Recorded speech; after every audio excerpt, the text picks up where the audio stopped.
আরেকটা ছবিও আছে বর্তমান বাংলাদেশে, চিন্ময় প্রভু এখনো বেরোতে পারলেন না, এখনো চিন্ময় প্রভুকে জেল থেকে বের করা গেল না।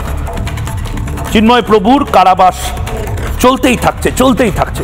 ইসকনের সন্ন্যাসী চিন্ময় প্রভু, সনাতনী চিন্ময় প্রভু, যাকে এখন অব্দি জেল থেকে বের করা গেল না। বেল তো ছেড়েই দিলাম, নিঃশর্ত মুক্তি এই মুহূর্তে আজহারুলকে ফাঁসির আসামি।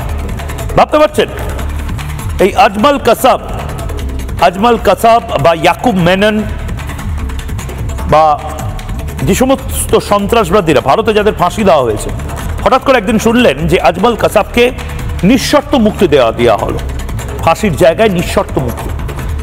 আপনারা যেভাবে শক্ত হবেন, বর্তমানে ভারতবর্ষের মানুষ ঠিক সেভাবে শক্ত হয়েছে। এবং আমি তো সেই বুদ্ধিজীবী যারা রয়েছেন সেই বুদ্ধিজীবীদের বলবো, বাংলাদেশের বুদ্ধিজীবী এবং কলকাতার বুদ্ধিজীবী যারা ঘাপটি মেরে বসে আছেন এই মুহূর্তে, তাদের বলবো বর্তমান বাংলাদেশ, সেই বাংলাদেশ এই মুহূর্তে রাজাকারদেরকে ছেড়ে রেখেছে।